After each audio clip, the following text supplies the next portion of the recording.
Nagaland College Students Union Collegiate Meet 2024 do gushugla aji 29 October 2024 baloina 2nd November 2024 dak thagule se aro idula host place to gushugla Livingstone Foundation International ase aro tahan this time 2024 Collegiate Meet la theme do gushugla enabling potentialities ase idula opor de loigna IV program disaiso.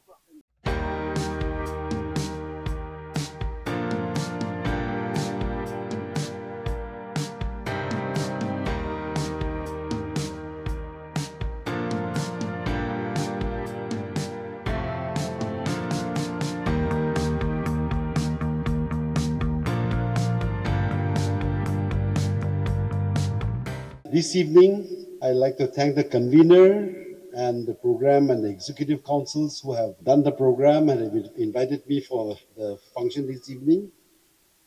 And also, I'd like to address, the speaker had already said beautiful, but I'll also add charming students and handsome students. It's a pleasure to meet all of you. It's always heartwarming and encouraging when we meet younger people. This is, in fact, the third youth function that I'm attending the last 1 week. One was a music function at the Music Academy Kohima, then at the Rio School, the Battle of the Bands, and this is the third function, and it's always a pleasure to meet all of you, and I hope that such interactions will generate interest in us, in you and us, and this short interaction that we have will be beneficial for all of us. I don't know how long I have been given time to speak, but I see by the program that it's supposed to end at 8 o'clock, and it's only 7 o'clock, and I'm the last speaker. So I think I have 1 hour time to speak to you. So I hope I will not bore you, but it's, I don't know why I've been invited here. I have to thank Mrs. Chakcham. We're colleagues together in the IDAN, but also I know that I could not refuse when he said that Mr. Hoketo is the honored guest for the evening. I wanted to meet him again and also to interact with you young people. So I'm here today, and I would like to, speak a little bit fast. I've written a very long speech, but I'll try to speak fast to cover as much grounds as possible. But whenever I meet with the young people, I would like to share the thoughts and thinkings. So please bear with me if I take a little long, and you can always walk out if you find it really uninteresting. So to begin with, on this auspicious collegiate meet of the Nagaland college students with the theme Enabling Potentials, I was wondering what to speak and what to tell you first. So what entered my mind first was a quote from a writer called Alvin Toffler. During my days in the college in the 70s, he has written a book called The Future Shock. And that book has completely changed our perspective of life, of the way we look at things around us and of the world. He talks about change and about shock. He's got another book called The Third Wave and all that, but he was the most famous, up-to-date writer of our times, and I think people still read him and quote him. And he says, the illiterate of the 21st century, illiterate, will not be those who cannot read and write, but it will be those who cannot learn, unlearn, and relearn. There's a lot of thought. Education till today, and literacy as we understand, is basically centered around the 3 R's: reading, writing, and arithmetic. That is what we have understood education to be, the content of education till today. But Mr. Toffler says the illiterate will no more be considered the people who cannot read, write, but there'll be those who cannot learn, unlearn, and relearn. There's a lot of deep meaning in that. To begin with, let us examine how much and where does our information and knowledge grows. We have our televisions, the direct-to-home satellite TVs. We have our mobile phones, we have the broadband, we have the computers, we have the social media, as your speaker was saying. There's so many information and knowledge going around us that our brains and our minds are captured by that. So literacy is no more the triple R, reading, writing, and arithmetic, but literacy is learning the things which are going around us. It is no more memorization. Education is not more memorizing the issues, but it is the aspects of learning. And it is learning, digesting, and application, and again relearning. That is a process which is going on in the 21st century. And this is very important for college people to know. You will not be counted as literate unless you learn from the things around, and you unlearn and you relearn. And it is all the more important because of the speed of change. It is called the acceleration. And the current century, the current age, is called the age of acceleration. Things which are going accelerator, things which go faster and faster. We understand this, the age of acceleration, by looking at the timeline of human history. So if you look at human history, about 1 million years to 100,000 years, we were in the Paleolithic age. That is, we were hunting, gathering, and we moved to the Mesolithic age up to about 10,000 years ago. Mesolithic age is an age where people were hunting and gathering. And from there, we went into the Neolithic age around 10,000. So over 100,000 years it took for people to change from living in the trees and hunting and gathering to come as a human being. We have transited from nomadic hunter-gathering lifestyle to settled agricultural society. For your information, the Naga Jhum that we practice is actually a hunting-gathering practice. And that actually is a technology which belongs to the Neolithic age. Then in the Neolithic age, we have got the early Neolithic age, which is approximately 10,000 to 5,000 BC, and the late Neolithic, which is around 5,000 to 2,000. So the amount of change which human beings are undergoing is becoming shorter and shorter. It has started from 150,000 years ago to 10,000 years, then came down to 5,000 years. Late Neolithic came down to 2,000. Then from 2000 onwards starts the Bronze Age, where writing emerged, where there was change of polity, it changed from chieftainship to kingship, and led on to empires. It was the Mesopotamian civilization, the Egyptian civilization, the Indus Valley civilization. I think this is something which is not new for the history students among you. Then we was followed by the Greek and the Roman empires.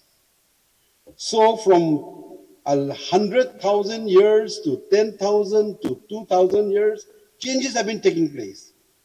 Then from 1st AD, somewhere around 1st AD to about 1000 AD, we were in the medieval age, where there was empires, kingship, and feudalism, where the things were broken up, but things were sustained.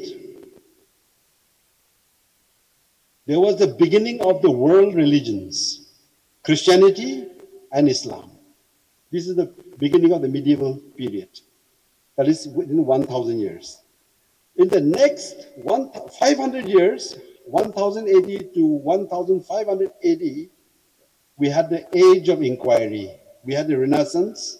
You must have heard of Leonardo da Vinci, and all those people who wanted to make the Greek civilization anew. Then from there, we jumped to 1500 AD to 1750, at 250 years.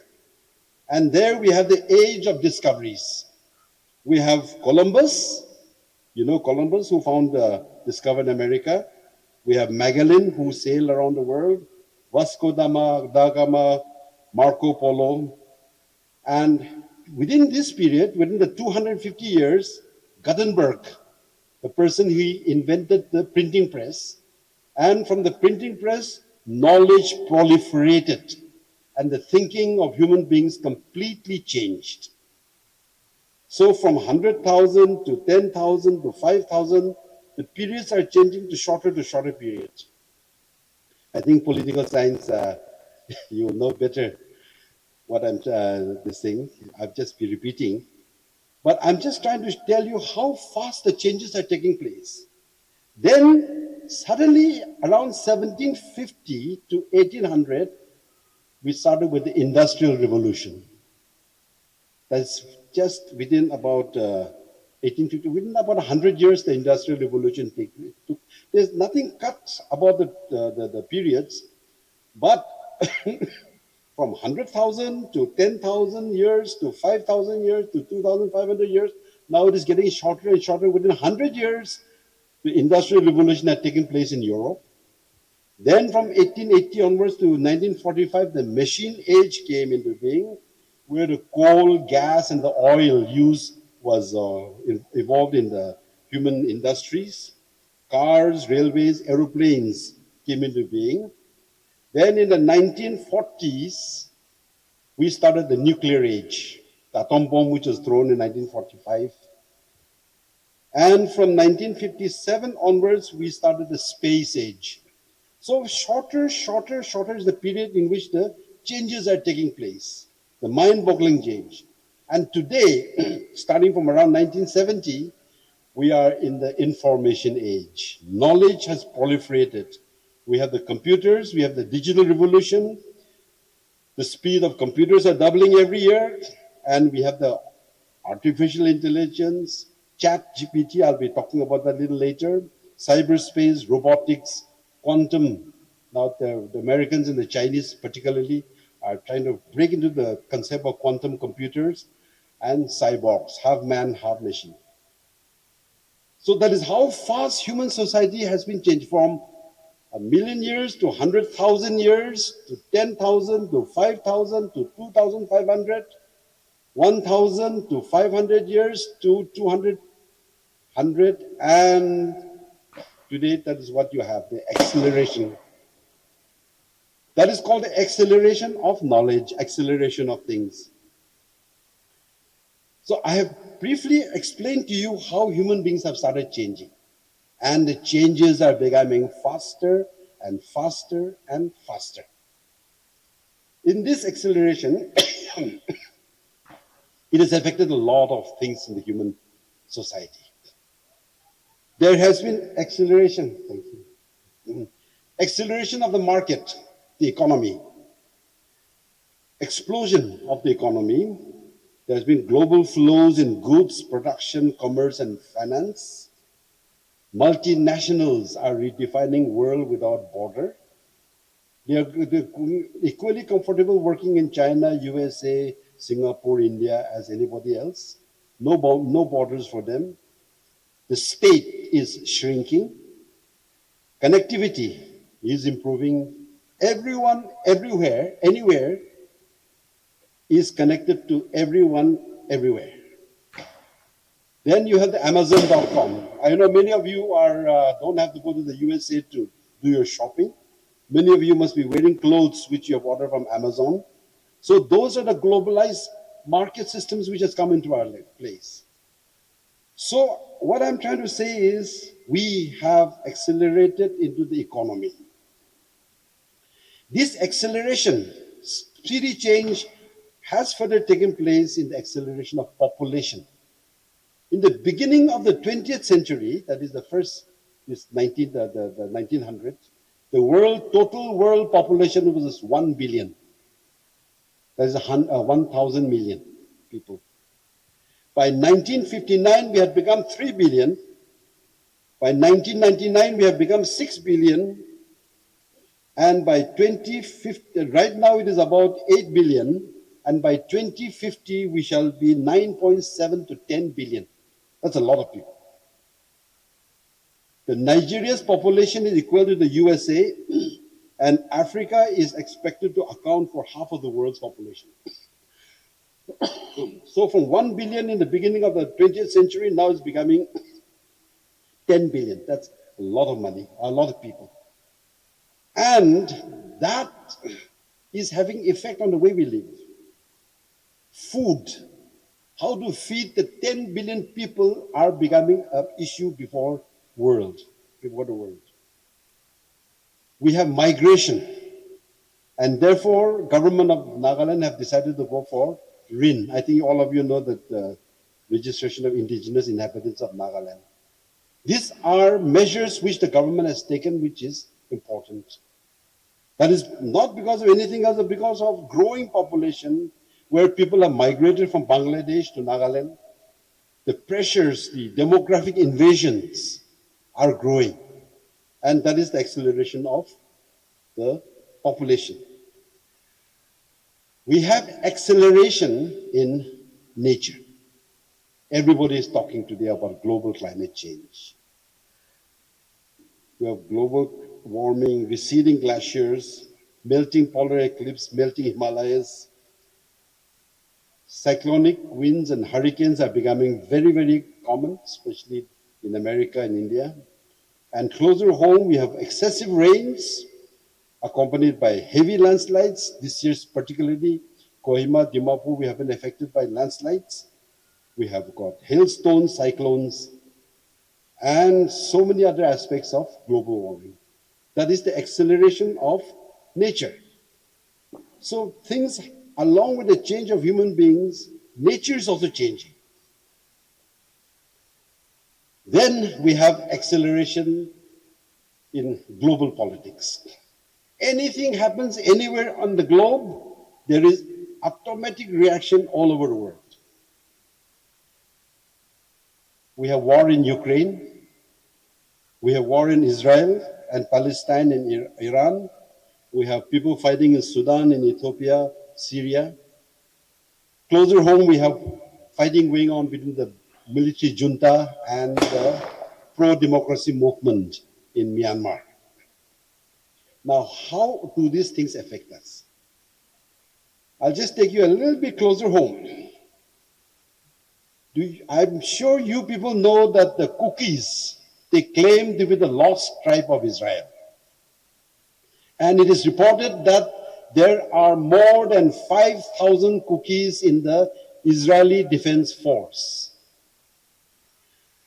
Now, their presence there is not just simply a presence, but Israel has got a terrific intelligence system called the Mossad. They can hit anywhere in the world. They have been capturing the Nazis for a long time. Now they have been hitting, even in Iran, they have killed the foreign minister, the vice president, all recently you've read in the papers. Mossad can hit.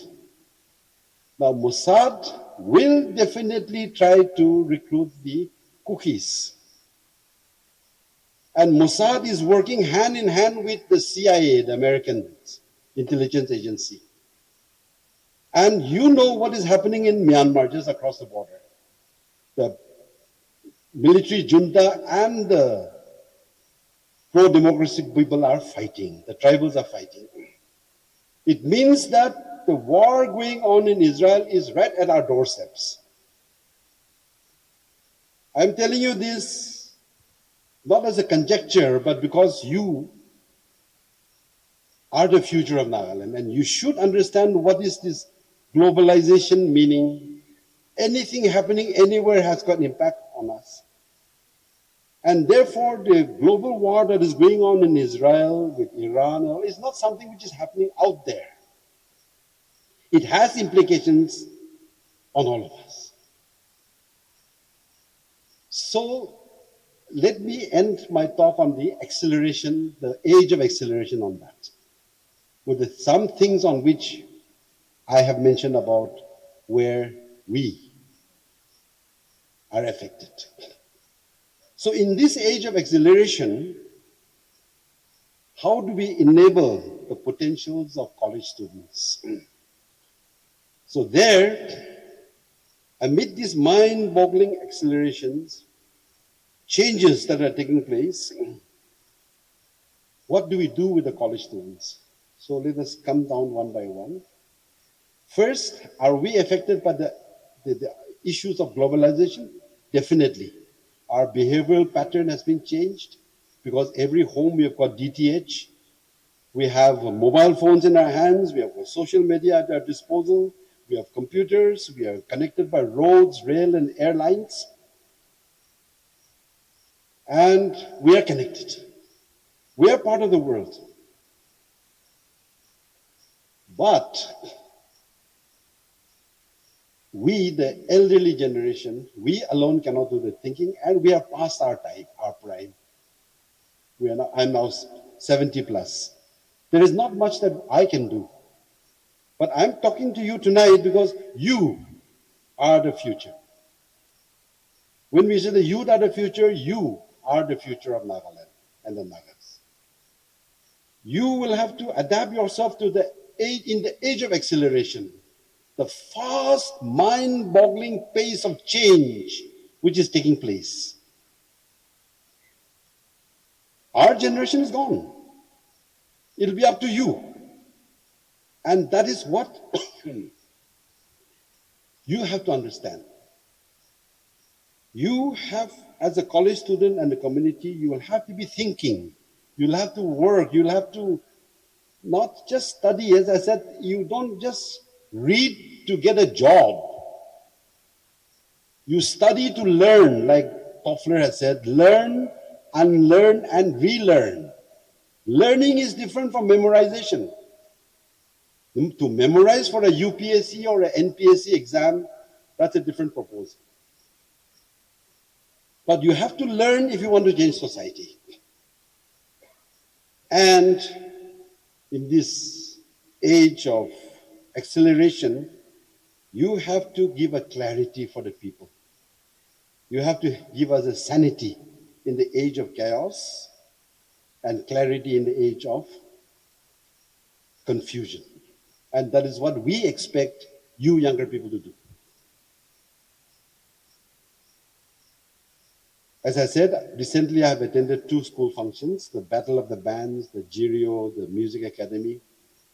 I find the youths of Nagaland has gone through a quantum change. The young people, they are no more quiet, shy, and reticent as in the past, about 15, 20 years ago.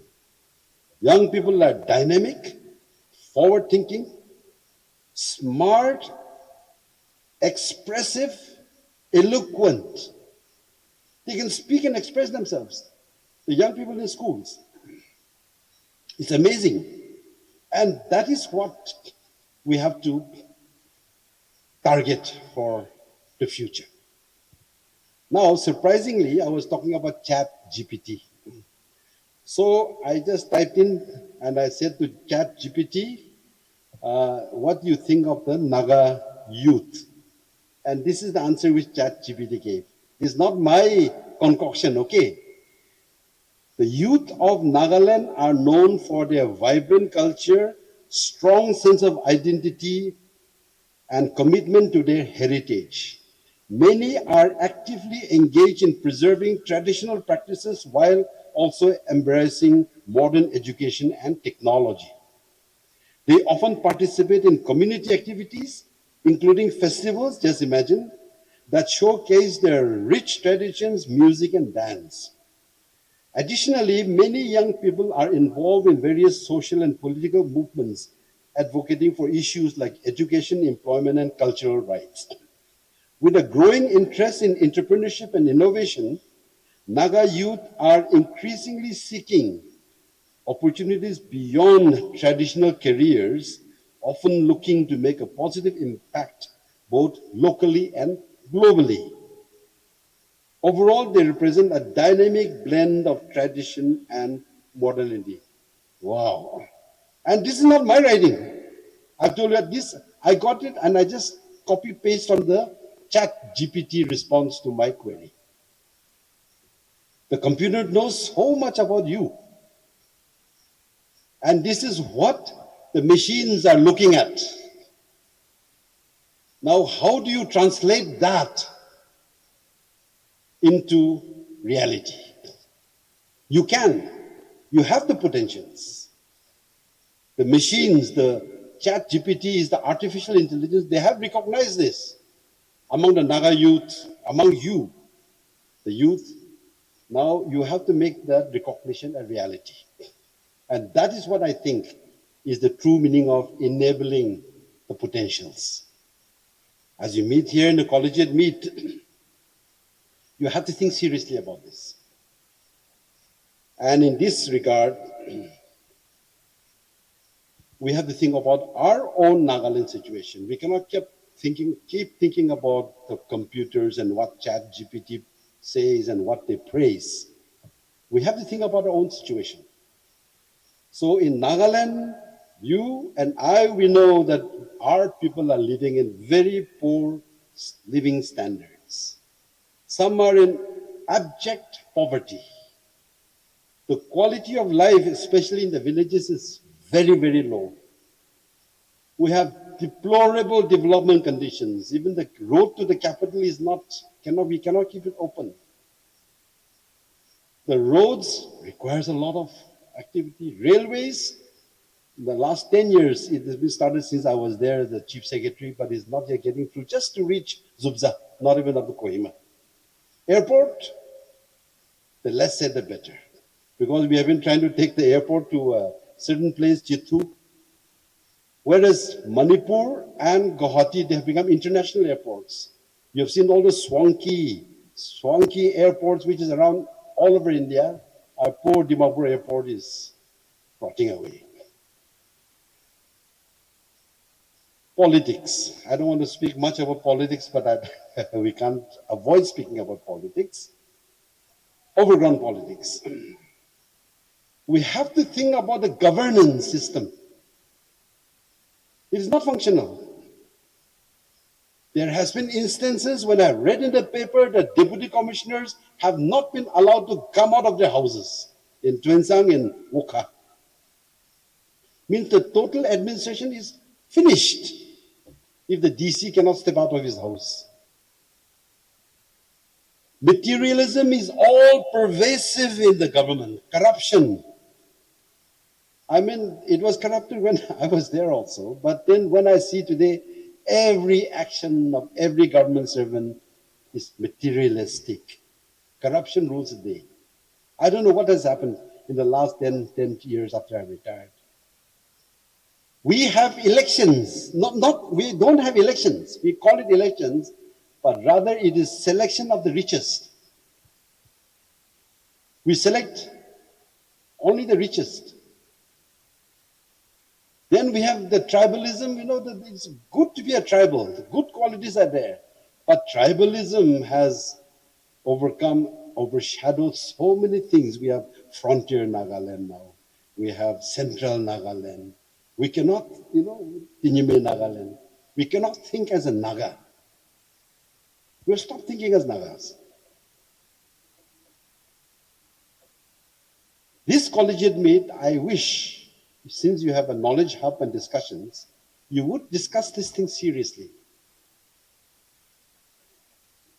Why the Eastern Naga people are not here?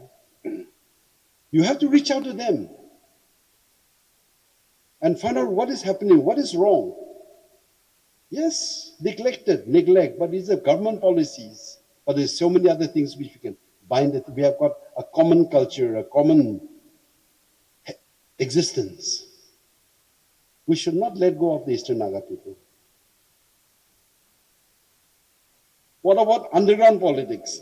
Now it is like, there's a thing, a tribal group came up to Mukokchung for dancing and they were taught wrongly, I believe. And then instead of reaching the ground, they reached Sewak Gate, that is a far away, because they were taught one step front, two step back. Underground movements are like that. One good step front, two factions. One step front, two factions. Now I believe there are more than 24 factions. All these factions, whether they're talking about nationalism, so we don't know, but mainly extortions and illegal taxation. This has to stop.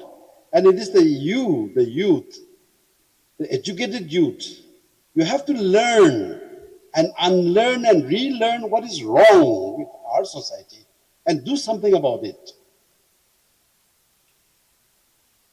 Sovereignty, nationalism, independence is an outdated concept. I keep on saying this. It is a 17th century European concept. Excuse me.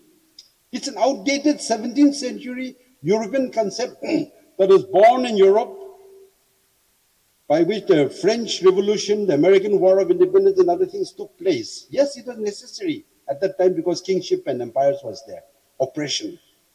But today, the world is not talking about sovereignty anymore. We're talking about freedom and human rights.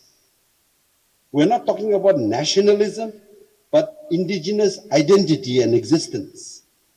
We are not talking about independence, but we're talking about interdependence. The whole human society is now interdependent. We are more concerned about freedom and human rights.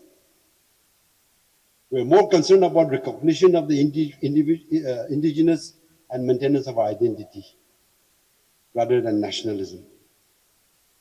These are concepts which you have to pick up and work on it. I'm just jumping the subject. Now beyond the politics, and there's so many more things to say about politics. But then coming to economics, it looks like we don't have wealth. Government is not able to pay the salaries of its employees anymore. But we have a lot of riches within us. We have our land, we have our agriculture, we have tourism. We are thinking of the education hub. There's so many colleges where the young people can study with English knowledge and attract students from Laos, Cambodia, Myanmar, Thailand, from all over the world. We can be an education hub. As far as industry, we have to induce. Industry will not come with wings. We have to attract them. We have to attract investment. I've been there in the Investment Development Authority of Nagaland. Nagaland is very short of investment potentials, excepting we attract them. And the one main factor is that we have to review our land tenure system, which has got a tribal mind. Maybe we should amend Article 371A. We have oil. We should use them. But for the last 30 years, all our oil is being dragged by Assam through horizontal drilling, and our wealth is gone. Therefore, we need development models. We need to think out of the box. We need to reinvent our government. We have to see how the government can be reinvented. And this reinvention will depend upon you, the youth.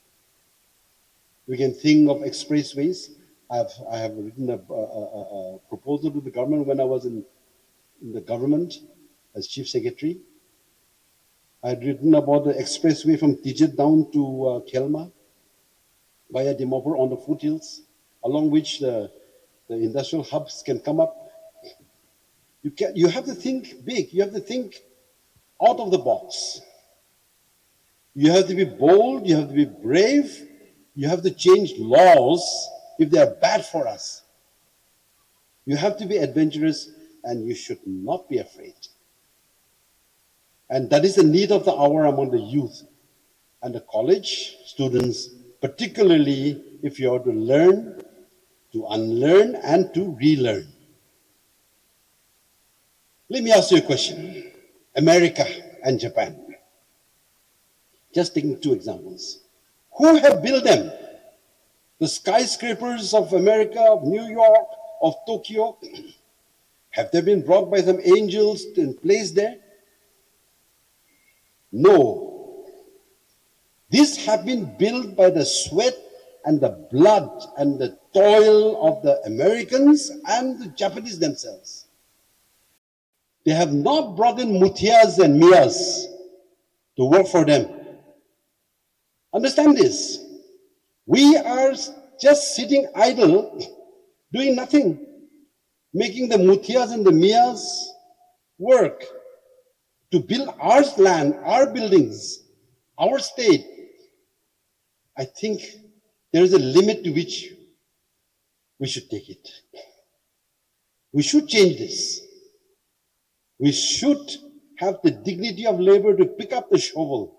We should do things to bring development to ourselves and not lazily depend on other people to come and do the work for us. And therefore, the role of the students in brief, I shall make it very short.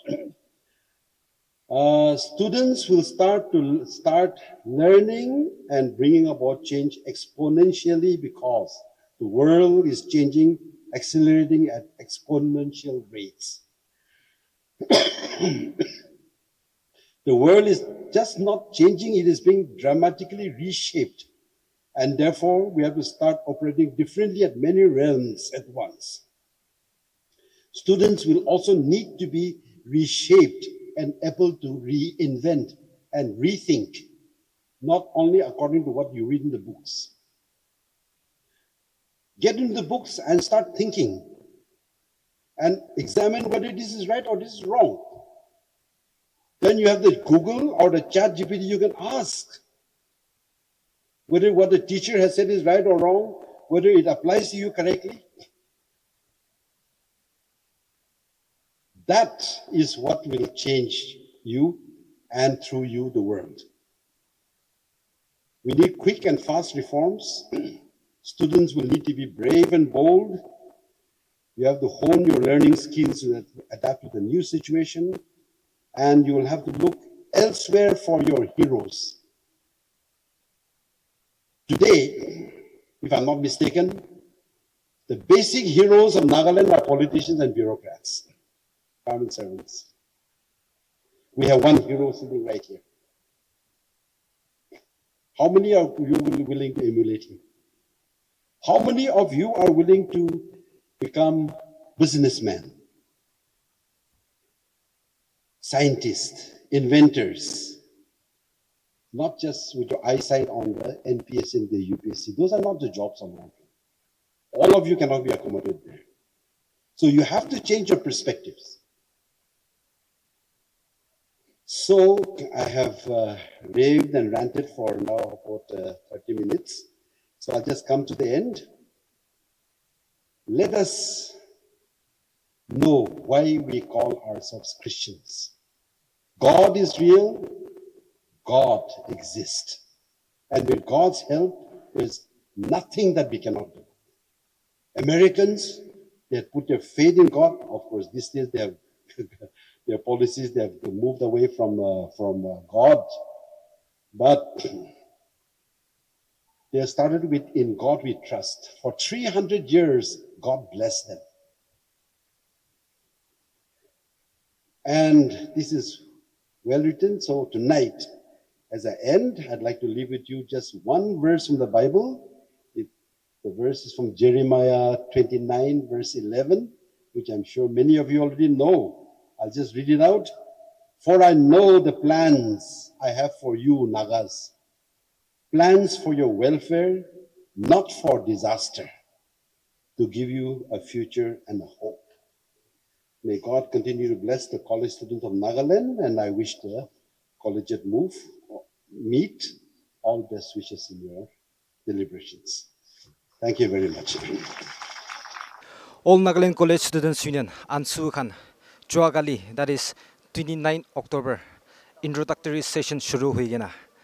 2nd November dak takan collegiate meet luigina age jabole ase. 1979 laga salbra itu Ansu du establish kurigena aishe aro ajilaga din dak takhan students laga welfare laga opor de luigena kam kurigena cha ami khan dikhi pai ase ajilaga din de inaugural function thakishe aro inaugural function de chief minister laga advisor abu mithai gena tai inaugurate kura ami khan dikhi paise abu mithara kutha kurina cha homoi tai kuise ki ajigali dunia do bishi joldi age ja ase aro bishi competitive dunia hui jase success aro excellence nimide room bishi hui jase hulibi itu success excellence kan achieve kuribole laga do khali ekta rasta hi ase aru itu ekta rasta do ki ase lido hard work ase kuisa abu methara kutha kurna ja homoi kuise ki manu bishi lak la opor de depend kurigina chai thake hulibi khotai din lak la opor de depend kuruna lage lak tuile do kun hard work thaligina kam kura ase ituan lo de favor kure guse nohile do there is no luck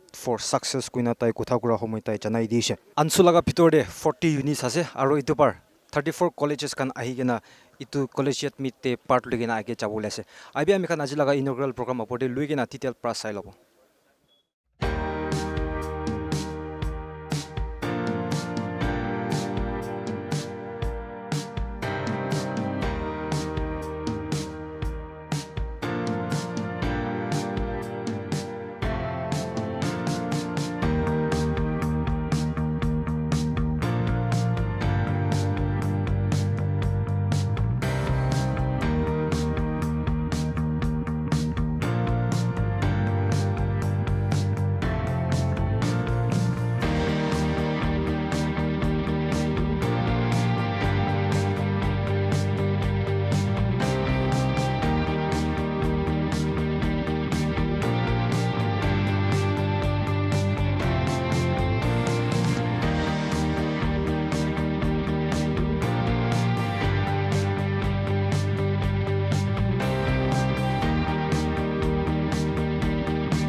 A very blessed morning to one and all. Respected Chairman, the inaugural guest Sri Abu Mehta, and the entourage of all the capable, able leaders I could see in the dais over here. We have this wonderful moment to have acknowledged your coming here. Your presence has indeed elevated all of our heart. We do understand, in spite of many work that must have been left behind, you have come to our humble abode. We acknowledge your presence. We feel blessed that you have come to encourage the children, those who are here, the faculty members, not forgetting the ANSU, who have taken the tireless effort to make this happen. In the moment, which is not very easy, it's 40 colleges really coming together and from various districts. It's very difficult to attain such level and also to feed, to make the fooding for more than 1,000 every day. It's looking at your age and capacity. I know it's quite difficult. Maturity is setting in, but not to a level that probably could handle this kind of a big force.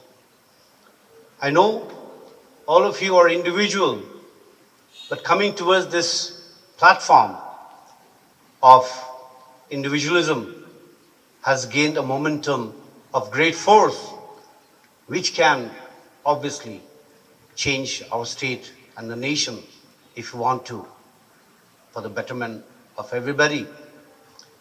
We represent individualism, but when we come together, it's a collaborative effort. The college that you're coming from different dimensions, but when we come here together, we are one. I wish our Nagas could amalgamate into a melting pot of what we are today. I wish to see that, like all the colleges coming together, I wish our Naga tribes could come together one day and have no indifferences between each other, but compete for the betterment of everybody, not challenging, not having any differences. We should cheer one another up instead of jeering one another down. I hope this meet will bring a brotherhood and a sisterhood momentum together. Destiny has in for us many opportunities. It all depends on ourselves as what we want to do. Obstacles may define us, but we should refine it to the better usage of all of us. Failure is not the opposite of success, but rather failure is a part of success. I remember when we were kids, we were told that failure is a pillar of success. I do understand that too many pillars also will have an obstruction in your house. So I guess we need to fail sometime, but not all the time and not make all the mistakes every time. We are here to define everything, and one thing you have to understand as small kids, or I would say now adolescents have crossed, now you have become maturity. We all should know what is the purpose of life, which is very important. We have to know where we are heading to and for what purpose. We should not be selfish. We should encourage one another at all time. We should remove the negativity in our mindset, soul set, whatever, physically, mentally, spiritually, all the negativism should be out, I would feel that. The people have progressed leaps and bounds. As Sir Alam Tumse had come yesterday, he was mentioning about America, he was mentioning about Japan, the tall skyscrapers that is there. Who made it? It was their people who made it. Why can't we? Why are we so dependent on somebody and having a laid-back attitude? The laziness is killing us probably. We need to understand we ought to wake up from our slumbers. It is not a time to sit down. Well, last time I was talking in Tetsu. During our time, we could just relax and the work just comes in our lap. A time came when we had to walk. But now for you, it's a time to run. You have to run after your dreams because there are so many people running after the same dream. You have to forge. You have to make the path to success. But to not forget to help those who are in need of help as you go along the path of success. We have to help one another. We have to remember to lift one another up in the trials of difficulty. Not being selfish, I would say that. Well, we know that as man desires are countless because our greed sets in more than our needs. Our desire is there to bring something up. We desire many things, but ultimately it is God's purpose that at least it attains at the end. Our desire gets vanquished, I would say that. It's not there. God's purpose is there for our each individual. So I feel that if we had to do God's purpose, your desire will also be fulfilled. So put place in God in the first at all times. A small anecdote I would like to share, probably because we all, as a young kids, we used to love stories, and I guess you do also. Well, once upon a time, there was a God and an angel, I would say that, a saint, an angel, walking down the street. They saw one beggar who used to always beg and gets his need done for a daily purpose, whatever. So the angel wanted to try him out and said, I'm going to give you a gold nugget, a big gold piece. And he gave it to the beggar, excited, happy to have received such a big gold nugget. He felt on top of the world, and he felt that now he can be the richest, one of the richest person and acquire whatever his dreams are. Happily he went home and he shared his moment with his family, and he kept it hidden in one of the corner of his place. Unfortunately, that night, there was a thief who stole the gold nuggets. In desperation, again he started begging the next day. Again, the God and the angel was walking. They saw the same guy begging again. And he said, didn't you remember we gave you a gold nugget yesterday, and why are you begging again? And he said, sir, I lost. The thief came and I lost it. Now I have to go back to square one. The angel again gave him a big pearl, very precious pearl, and given to him and said, now you take this again. Went back home again excited and shared the moments with the family. This time he didn't want to get it lost. He didn't have a closed safe, a place cupboard, nothing, but he had one old earthen pot. He kept it hiding inside the earthen pot, thinking that at least the thief will not look into the earthen pot. Next day again, the wife, not knowing that the pearl was inside the earthen pot, went to fetch the water in the riverside, and the pearl was gone.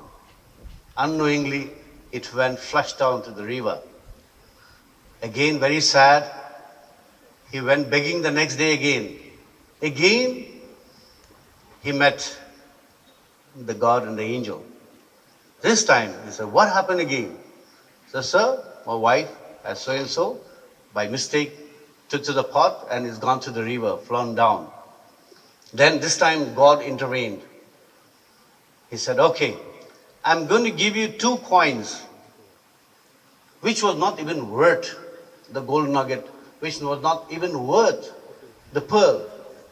Just coin, maybe 1 rupee. 2 coins he gave him. So he said, now you go back. Don't go anywhere, you go back home. So as he was proceeding towards his home, he found one fisherman fishing, and beautiful fish. Fishes were there. He saw, and they were trying to catch on the net and trying to have it for the day. He felt sad for the fish. Then he gave out the 2 coins. So what will this 2 coin do? It's not going to serve me any purpose. So I better save the fish. So he gave the 2 coins to the fisherman and said, I would like to take the fish. They agreed. He took it home. And while he took it home, he saw that the fish had vomited the pearl which was flown down the river. Excitedly, he shouted, I've got it, I got it.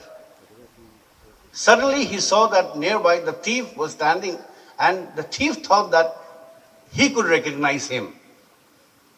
So the thief said, I'm very sorry that I have stolen from you. Please do not tell anyone. I'm giving back your gold nugget. Now he got back everything, went back home. Then the angel asked God, what is the meaning of this? I gave 2 very precious stuff. It got lost, and you just gave him a penny, I would say that. And he got back everything. Then he mentioned that in life, there is more in giving than more in receiving. If you have the heart to serve, you will get back in return many folds. So from this small example, I would like to mention to all of you, there's no harm in giving. God gives and forgives, but we always take and we forget. We have to wake up, lift each other up in whatever sense we can, in whatever capacity. And I guess then we can see a better Nagaland. I hope that as you reach out today and henceforth, let us not be an obstacle. Let us not be a distractor. Let us not be against one another, be it from different college. I remember when we were in the school, we had rivalry. We were in Darjeeling, St. Joseph's and North Point, and the opponent school was St. Paul's. Both guys, male school, boys' school, I would say that. We used to have heavy rivalry. But the rivalry was not bad rivalry, but a good rivalry. We used to fight it out in the court, in the basketball, football, volley, you name, swimming, everything. We used to fight it out there. And the best won. But we didn't take it to the heart of going back and bashing each other up on the street. We shouldn't have that kind of a feeling. Let us all unite together. How beautiful it looks for all the colleges coming together. So nice, vibrant color, different mindset. Remember, you don't need to be in power to be a leader. Your idea, your creativity, your empathy, your sympathy is good enough to become a great leader. You don't need power. Remember that always. And I hope that today that you're coming here, I welcome all of you. And I hope that the humble abode, all of you that are here, you take away, there are a lot of good leaders will be coming and speaking. I hope you take the good thing and good takeaway. And I hope that our Nagaland state will be a prosperous state one day, and we all will live together with happiness, peace, and prosperity. Thank you all. Have a pleasant day. Thank you. I, on behalf of the Naga Student Federation, am honored to extend my warm greetings to each participant, organizer, and esteemed guests gathered here for this ANSU Colleges Meet 2024. This event held under the theme Enabling Potentiality. It is a testament to the determinations of our young people to rise above challenges and make a meaningful stride towards a promising future. In today's dynamic and evolving society, this theme could not be more timely or relevant. Ours is a land rich in culture, tradition, and resilience.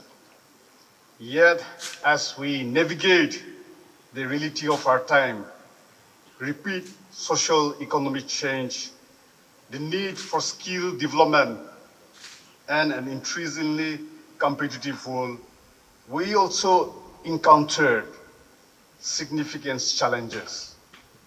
Many young people in our state face limited educational resources, high unemployment, and the needs for improvement of infrastructure. This reality can be daunting, but they also serve as a call to actions for us to harness our full potential. Enabling potentiality encourage us to look beyond the limitations and to take a pathway for self-empowerment, critical thinking, and collaborative effort. These colleges meet represent a unique opportunity for our students to cultivate the quality, enabling one another to become change maker within our community. The NSF firmly believe in the strength and the capability of the Naga youth to lead with purpose, integrity, and vision. Our shared commitment to enable potentiality, both individually and collectively, will be the foundation upon which we build more resilient, progressive Naga homeland. As we engage in this colleges meet, may we remember that each participant holds within them the potential to inspire change and build a brighter future. Let this gathering strengthen our bond, broaden our perspective, and ignite a shared sense of responsibility towards the growth and advancement of our community. Lastly, I extend my best wishes to all the participants for the successful and fulfilling colleges meet. May this occasion empower you, challenges you, and ultimately you to realize your unique potential in ways that benefit not only for yourself, but for the entire Naga community. May God bless us all for unified limbs and glories of the Nagas. Kutnalim. At the very outset, I congratulate the organizing committee, the ANSU president, the organizing committee convener, and all their colleagues for making this event a possibility. It is not easy to bring 40 colleges from across the state under one umbrella to celebrate the talent and the energy of young Nagaland. So I want to say thank you to the team and to the organizing committee for doing a wonderful job. I want to tell the students that you're coming here, the possibility of you to participate in this event is because your leaders, your president, and the organizing committee, your host institution, each and every one of them have worked very hard to make this event a reality. Each and every one of them have worked tirelessly day and night so that you can come and participate in this event. You must always appreciate that aspect and respect the fact that people are working behind the scenes so that you can have a good time. Today, we are living in very exciting times. The world is moving very fast. It is said that in today's day and age, just to be standing in the same place, you have to be running. It's a competitive world. It's a race, and technology continues to change every minute. The world is galloping at great speed. Even as we speak, the technologies that we use, the smartphones that we have on our hands, the phone applications and the technological applications that we use are controlled by a constellation of satellites that are circulating the earth. Technology is enabling us to reach every corner of the globe. This program is being live streamed on your social media handles. That means this program is available in every continent. People from across the world can get access and watch this program and watch you play and participate in the next few days. The world is flat. The world is moving at great speed. Under these circumstances, we must also understand where we stand, where we live. India is today the most populated nation on earth. India is today the 5th largest economy in the world. In the next decade and a half, India's economy will be 5 trillion plus. India is a rising power in technology, in production, manufacturing, the size of its economy, a nuclear power nation, and an advanced leader in space exploration. Nagaland is the 16th state of the Indian Union. India is the most populated country on earth. Towards our north, we have China, which is the world's largest economy, second most populated country on earth. South Asia is an emerging global economy. And towards our east, 10 ASEAN countries, 800 million people, the world's largest emerging economy.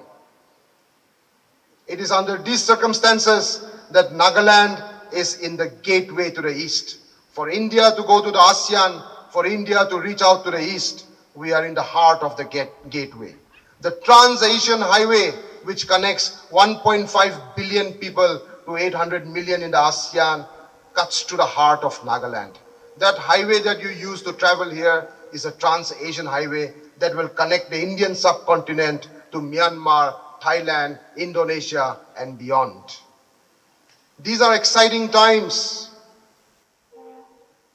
This century and the coming 100 years is expected to be the Asian century.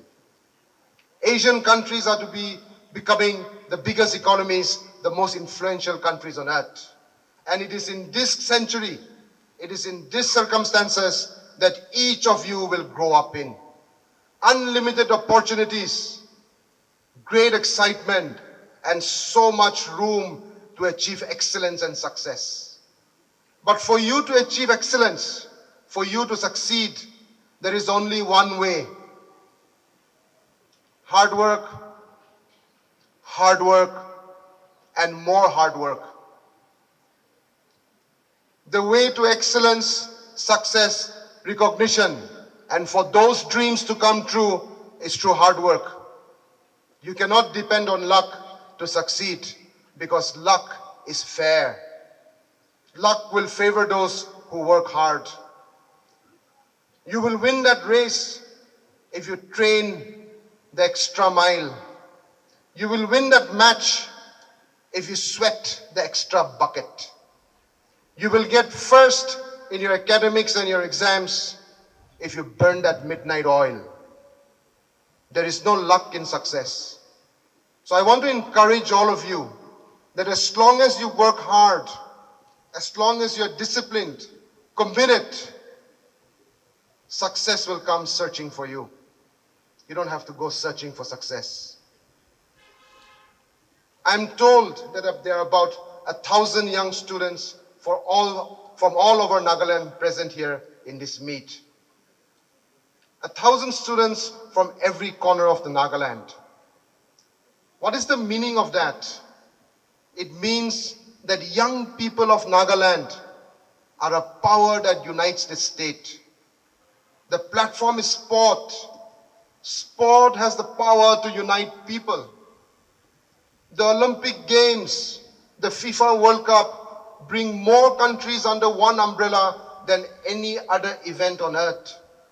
Sport has no language. It overcomes all hurdles and it unifies people, countries, nations. Today, you people, each and every one of you, you are sending out a message that Nagaland is united. And I want you to be ambassadors of unity. Ambassadors that will fight the evils of our society. Ambassadors that will overcome the challenges of tribalism. Because today, we must not look at ourselves as Angami, Au, Sumi, Sangtam. We must look at ourselves as Naga, as one Naga, because only when we are united, we will achieve success. Today, Nagaland is writing a new narrative. Young people like you are sending out a strong message to the world that Nagaland is arriving, Nagaland is capable, and Nagaland can achieve. Only recently, our choirs have won gold medals at World Choir Games. A music band, Trans Effect, was in the top 16 at the World Busking Championships in South Korea. Hotoshe Sema won Olympic medal in Paris. These are all signs of Naga people succeeding, arriving, and telling the world that we can achieve. I want each of you to know that each of you are special and capable. 1,000 youth collected here means 1,000 talents. Each of you have a special talent, and each of you can and will succeed. I am sure from the 1,000 present here today, we will produce winners and champions. Keep in mind that anything is possible in this world. Maybe we will have the next great doctor from here who will find a cure to AIDS and cancer. Maybe we will have a social scientist who will combat and overcome tribalism in Nagaland. Maybe we will have an Olympic and Asian Games, a world champion from here. Definitely, if you put in the hard work. If challenged runners in the outbacks of Africa can win gold medal in the Olympic Games. If Chekrovolu from interior Peg can become world champion in archery. If Talimeran Au playing barefoot football could lead India in the Olympic Games in London in 1948. If Hotoshe Sema without his legs could compete in Paris and bring back a medal home, why not you? Each and every one of you can achieve success and bring glory to our people. Nagaland needs you to succeed. Nagaland needs you to win. I want to tell you, as I said, everybody is special, everyone has a talent. Pursue that talent. Master that talent. Excel in that talent. Don't pursue the dream. Pursue the talent. Achieve excellence in it. All the dreams will come true. Put passion into your talent. As I said, Nagaland needs each of you to succeed. We want every one of you to win. Nagaland and the Naga people want you to achieve excellence so that the Nagaland of tomorrow is better than the Nagaland of today. Let's work hard. Let's be committed. Let's make Nagaland a better place. Let's go change the world. Thank you. God bless. Kuknalim.